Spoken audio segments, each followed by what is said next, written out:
What's going on, guys? USA Canada is just over 24 hours away, and the US will be looking to snatch the top spot from the Canadians, who are currently undefeated in CONCACAF World Cup qualifying. The forecast for tomorrow's game is expected to have a wind chill of minus 20 degrees Fahrenheit, which could prove to be dangerous and a challenge for both sides. In looking at some models, Canada is actually favored to win this game. In their last home World Cup qualifier, they beat Mexico 2-1, and recently they're just coming off a 2-0 performance away against Honduras. In terms of team news for the United States, just last night it was revealed that Tim Weah will not be traveling with the squad to Canada. Initially, the reason was unsure, but it was revealed today by Greg Berhalter in a press conference that Weah does not satisfy the vaccination requirements for entry to Canada. Now, this doesn't mean he isn't vaccinated. It could mean that he either doesn't have his booster shot or he could have a vaccination that isn't approved by the Canadian government, when it may have been approved in France, which is where he plays his club football. Brooks Lennon has also departed USMNT camp with an ankle injury, and there's no word on the status of Zach Steffen. And I honestly don't think he's going to make it to the trip at all this camp because he's still in Manchester with his club being evaluated. As far as Canada's team news, they're obviously without Alphonso Davies and also midfielder Steven Eustáquio, who just signed a deal for Porto. So those are the two main threats that they will be missing for the game. Other than that, they'll have their full-strength squad. In the Honduras match, Jonathan David scored a beautiful half-volley goal that chipped over the keeper. So he's definitely going to be the main threat that we're going to have to neutralize with our center backs. Everything is going to run through him, as well as Tejan Buchanan on the wing, who basically forced the first goal in the Honduras match after an own goal of one of Honduras' central defenders.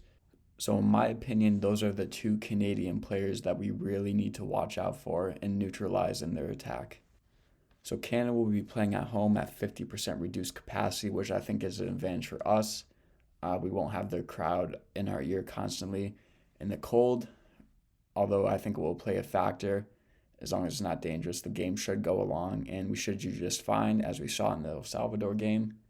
Against Honduras, Canada played a bit of a hybrid formation with three backs and then more wing backs in Tejan Buchanan and Samuel Adekugbe on the left.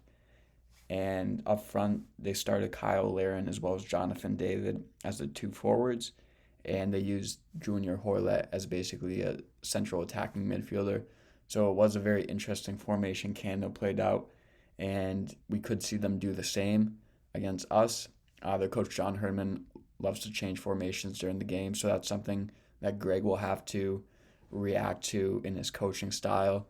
He is great at making second half adjustments, so we'll have to see how he deals with John Herdman and his overall approach and tactics and formation switches. I think the personnel that we should be putting out against Canada shouldn't be much different from what we put out against El Salvador. I think in the back, our two starting center backs will be Miles Robinson, being a change from Chris Richards. Richards had a good game against El Salvador, but I think Greg's going to be trusting somebody who has more international experience in Gold Cup and overall tournament experience. So I think the center back pairing will be Walker Zimmerman and Miles Robinson against Canada. Our two outside backs, I think, is a lock at this point. Anthony Robinson will start on the left after his goal against El Salvador, and Serginho Dest on the right. Although he didn't have his best performance against El Salvador, Tyler Adams will start again at the 6. Our two eights will be Weston McKennie and Yunus Musa. Now here is where I would make a change for this game. I really don't think we should start Christian Pulisic in this game. Last game, he looked almost his worst performance in the U.S. shirt. I just don't think his head is in it right now. He has no confidence. He's out of form. I think he was 1 for 13 or something crazy like that for duels. He was just losing the ball, and overall, he was cutting too far inside of the pitch. I just felt like he was trying to play hero ball when he really doesn't need that anymore. We have the talented players, so I think he's just trying to do much.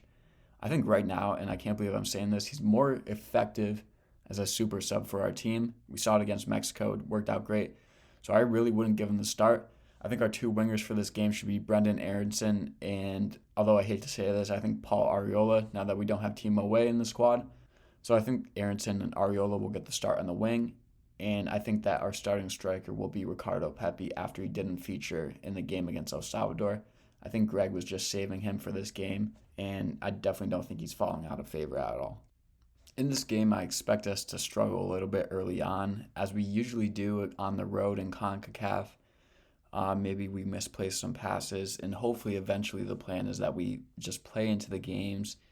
And I would be happy if we come out of here halftime drawing, and then Griggs makes the adjustments, and then we go for the win in the second half, like we saw against El Salvador and so many other times in qualifying.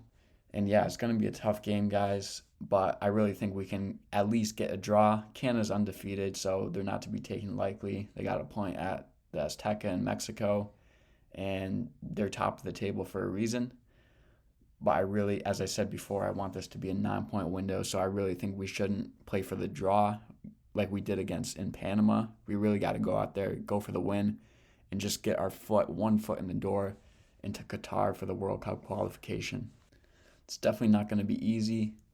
And Canada's a talented squad. You could make the case that they're the second best squad in CONCACAF at this point. Players playing all over the world in top leagues, Liga On, Bundesliga. So a loss here wouldn't be catastrophic, but it certainly would not be welcome. And I'm not expecting us to drop all 3 points here. I think the minimum is a draw, and I think in general we should be going for a win. So that's my preview of USA versus Canada. I hope we go out there and absolutely just play them out of the park and get a comfortable win. So if you guys enjoyed this video, or you're just a fan of the U.S. men's national team, please hit that like button and subscribe. And I will be back for the post-game reaction video tomorrow night. Go USA.